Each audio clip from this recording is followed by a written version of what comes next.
frame like this. I think that, yeah. Can you get us both in? Yes. Awesome, awesome. Hi, folks. My name is Michelle Keith, and we're here with Quentin Palfrey, who is running for Lieutenant Governor of Massachusetts.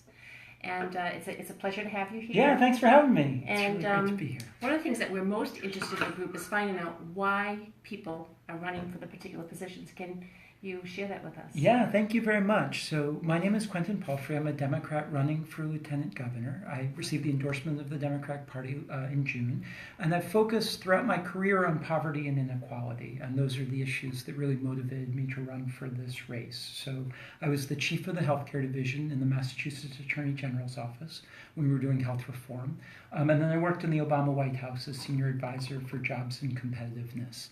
And I think that this is a really important time for the states to step up. So with Donald Trump in the White House, what we see is an attack on our values. And we also see the federal government moving away from some of its traditional roles in protecting consumers and in providing a social safety net and protecting ordinary people. And I think what that means is that the states like Massachusetts, need to step up and start focusing on the issues that affect ordinary people. And Massachusetts has had a long tradition of leading in this particular way, but I think under Charlie Baker and Karen Polito, we're just not seeing that leadership on education, on transportation, on housing, on the opioid crisis, on climate change. And so I'd like to be Lieutenant Governor in part to focus on the issues that affect ordinary people. I think that the Office of the Lieutenant Governor has a really important role in interfacing and being the bridge to cities and towns and communities and being an ally and an advocate for them as we work on these important issues like housing or transportation or education, and also in navigating the federal system. So we've got a broken and dysfunctional federal government right now, and in some ways it's immoral. If you think about our immigration system right now, it rips apart families. It knocks people out of the country for reasons that seem cruel. And I think that we have a very big difference on those sorts of issues. Charlie Baker wants to veto the Safe Communities Act and was committing resources to help Donald Trump's family separation policies. I think we have a very different vision for that. Mm-hmm. Now, as Lieutenant Governor, how would your service in that position differ from our lieutenant governors that we've had in the past? Why should we want you for that position? Sure, thank you. So, first of all, I think that the Office of Lieutenant Governor is a position where, when you're thinking about who should be Lieutenant Governor, you should pick somebody who has experience and skills to step into the leadership job. Because, Karen Polito sometimes acts as governor. Paul Cellucci was the acting governor for a long time, as was Jane Swift. And so I think it's important to elect somebody who has those skills and that experience. And I've spent my career in government at both the state and the federal level, and I think I have the experiences to lead in that way. But I think that in the meantime, there are three things that the Lieutenant Governor can do. I talked a little bit about this role of being a bridge to cities and towns, and I think that that's a really important role. Sometimes Beacon Hill, gets a little myopic and doesn't focus on the issues that affect ordinary people in the South Coast or southeastern Massachusetts or communities all across Massachusetts. And so I think it's important to have a voice. I grew up in central Massachusetts, and I understand, that sometimes the Beacon Hill really doesn't focus on our issues. And then I also think that, the Lieutenant Governor serves as the chair of the Governor's Council. The Governor's Council plays an important role in making sure that the judges that are confirmed are going to promote the rule of law. And I think that that it would be great to have a lawyer who worked on civil rights, who worked for a federal judge in that important role. And I think it could be a great platform to talk about things like criminal justice reform. So there are a lot of issues, particularly relating to poverty and inequality, that I think we can advance through a robust so many use issues. of There's so much wrong right now. So, if you're elected, where do you even start? Sometimes it's just overwhelming. Yeah, I think that what we start with is I think that we need a vision for the kind of Commonwealth that we want to have. I think that we've got an economy where rising inequality is one of the sort of great challenges that we face. At the top level, people say, well, you know, Donald Trump likes to tweet about the Dow Jones Industrial Average or GDP being good or unemployment being low. And I think that we have a real difference between the people at the very top and everybody else in the economy. A lot of people work really hard and still have a lot of trouble making ends meet. And part of that is that we need to pay a living wage. We need to raise the minimum wage. We need to make it easier for women to participate in the economy through real equal pay for equal work, through paid family leave, through affordable daycare and childcare. But I also think that we need to deal with some of the things that people really struggle with in terms of costs. Our housing system is too expensive. College is too unaffordable. Our transportation system doesn't work. And so I think that we ought to have a vision for an economy that works more broadly for everyone. And I don't think that this governor has that kind of a vision. And I think that, you know, this is a time where we really need to lean in and lead on the sets of issues that affect ordinary people. So if you were to take these different issues that you've spoken about and you take a look at what Charlie Baker is doing and what you would do, you know, how would you differ? Like, why should somebody vote for you versus Charlie Baker? Because that you know, I mean, well, Charlie Baker's, you know, ticket, you know, his folks. Yeah, why? So, I mean, I think if you ask people what they like about Charlie Baker, a lot of times you get a combination of two answers. One is that he's kind of a nice guy, and the other is that he's not as bad as Trump. And I think that's a really low bar for what we should expect in a governor. And I think if you ask people, well, what do you like about what he has done? Do you like how he has taken the state on housing or transportation or education or climate issues? People can't point to any accomplishments, and that's because there's really not a track record of leadership there. If you think about how he ran for governor, he said, I'm going to be a wonderful manager. Well, he's mismanaged our transportation system. He's mismanaged the state police. You know, we have a bond rating that has recently gone down. And then on the really important issues, he's taken sides with Donald Trump. So last week he vetoed a bill that was going to lift the cap on kids and provide needed benefits to 8,700 poor kids. Charlie Baker vetoed that. He wants to veto the Safe Communities Act, which because he wants to work with ICE. Which is a rogue and out-of-control agency. He fundraises alongside Donald Trump and national Republicans. So people talk about, well, he's got this huge war chest. Well, where do you think he got that huge war chest? It's from the very same dark forces that are propelling this real crisis in this country. And some of that is fossil fuel interests. You know, he gets a lot of credit, mostly undeserved, for some really tepid criticism of Donald Trump on pulling out of the Paris Agreement or attacking science. But if you look at that environmental record, and the Environmental League of Massachusetts gave him a C rating, takes money from fossil fuel interests, and is really taking us backwards on one of the most important issues of our time. So I think there are really big differences with Charlie Baker. Then if you talk about Karen Polito, this is somebody who was one of the leaders in the fight against equal marriage, was fighting against reproductive rights and freedoms throughout most of her legislative careers. So I think that we have a very clear difference in terms of the vision that the Democrats running for governor and that I have for where we want to take the economy. We want to build an economy that works for everyone. We want an inclusive society that rejects Donald Trump's divisive rhetoric. And I just don't think that Charlie Baker is taking us in that direction.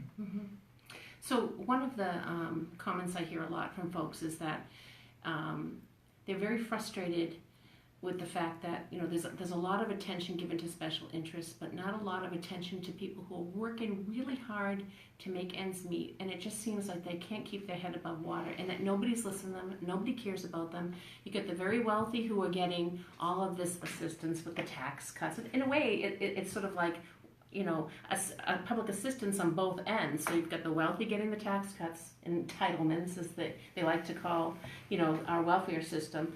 Both ends are receiving benefits, but the people in the middle are getting nothing.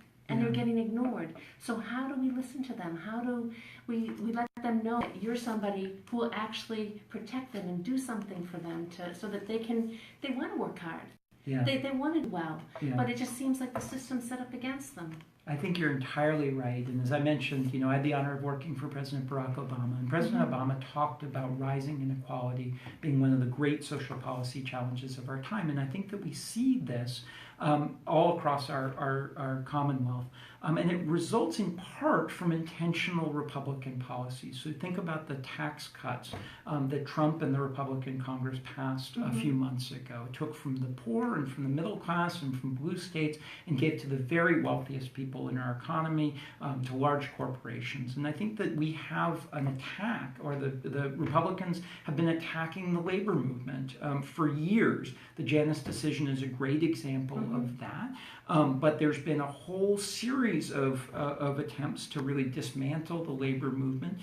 Women's rights have been under attack as well. And so I think that the Democrats have a series of policies that are much better suited for broadening economic prosperity. We want to raise the minimum wage. We want to make it possible for women to participate in the economy in a full and equal way by having true equal pay for equal work and paid family leave.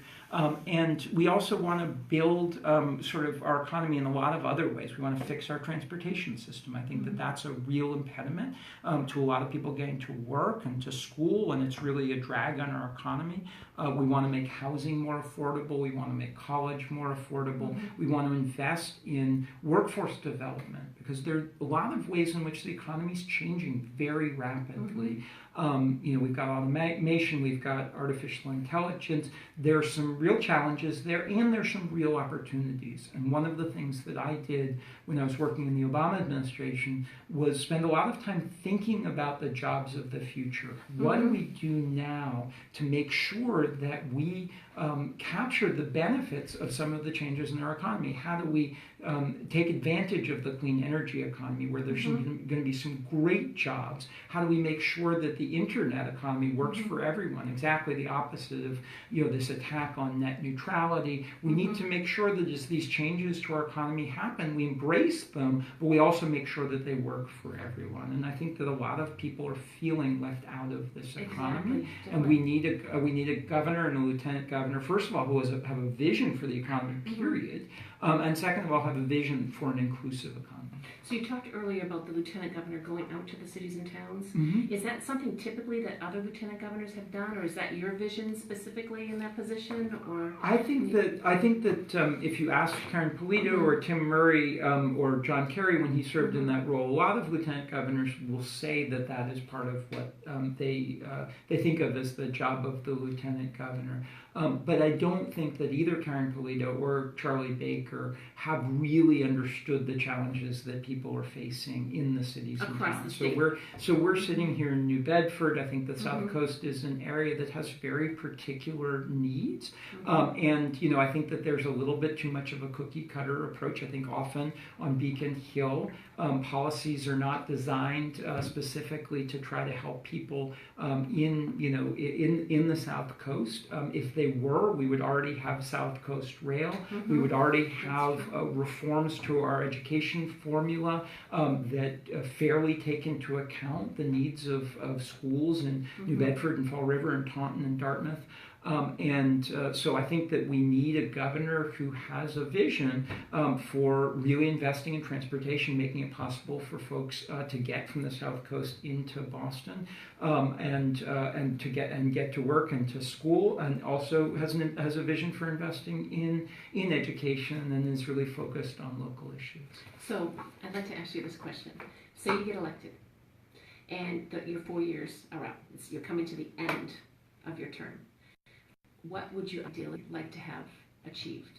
Yeah, thank you. It's a wonderful question, and I think that it's important for us to hold ourselves accountable for some concrete things. I think one of the first things that I would like to make sure happens is for us to really invest in the public school system. I think that we have one of the best public school systems on earth. We have some wonderful teachers, we have some wonderful schools, but we also have some of the worst disparities anywhere in the Commonwealth, anywhere in the country, on a racial basis, on a socioeconomic basis, on a geographic basis. I think we owe it to our kids to do better, and so I think that that's an important thing for us to lead on.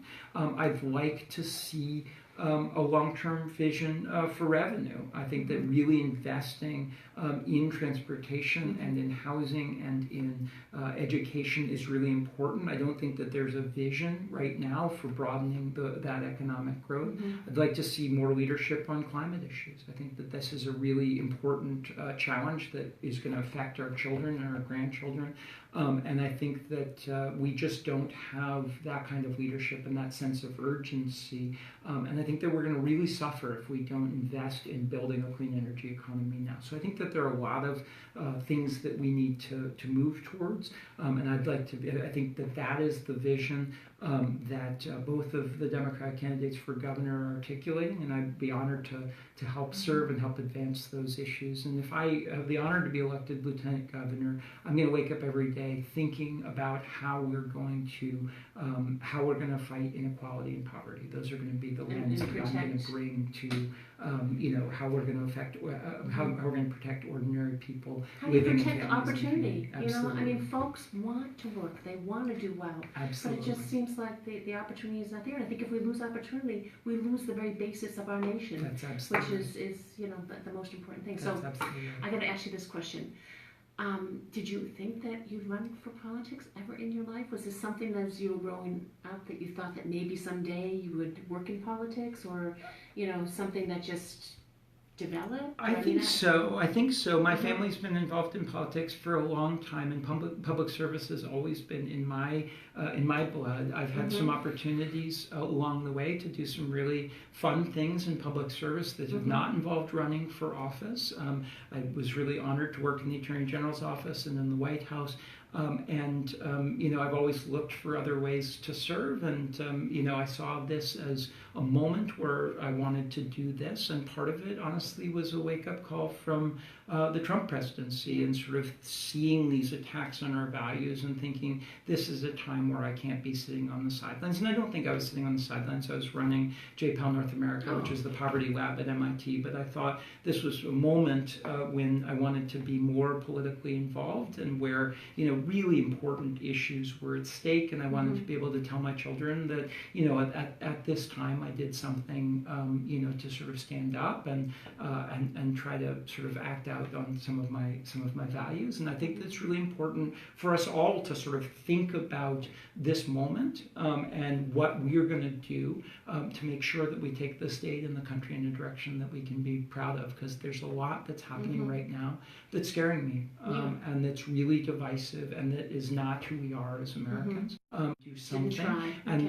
there are lots of different ways to contribute to that conversation, but this was the way that made sense for me this year. So why do you think in that leadership position you can make a greater difference than in all of the other endeavors that you've worked in? I mean, you've made a difference across the board in many different ways, so why in this leadership position? What will this give you that will allow you to be more effective or make a difference? What's the difference? Like, why would you run for office versus work at the MIT Poverty Lab? That's a fantastic contribution. I think that there are lots of ways to serve, and I've been proud of a number of the things that I've done in my life, and I'm not saying that this is the only way that people can step up and contribute.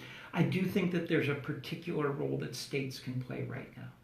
I think that the states are going to have an important role in providing leadership in a time where that's not going to come from the federal government. The federal government is in disarray. The National Republican Party has been hijacked, and so I was proud of a lot of what we were able to accomplish in the Obama administration. But I think if you think about where leadership is going to come from in the next few years, it's going to come out of states. I was proud to work in the Attorney General's office. We have a terrific Attorney General who I think is demonstrating some of the ways that state leadership can be used to push forward on consumer protections, and I think that that's a model for what states should do. And I think that there's some other models for how Massachusetts has provided that kind of leadership in the past. So if you think about it, we led the way on equal marriage. We led the way on universal access to health care. Going back further in our history, my family was involved in the abolitionist movement here in Massachusetts. I think that Massachusetts has always been a leader in some of those ways. And I'd like to see Massachusetts leading again in this time. And I think that there's a real need and hunger for progressive leadership, and I think that's going to come out of the grassroots. But I think the states are a very important place for that, and I think the lieutenant governor could be a big piece of that. Thank you very much. Thank you for making the decision to run. Yeah, thank you for Appreciate having it. me. This is fun. Take care. Thanks, guys. Take care.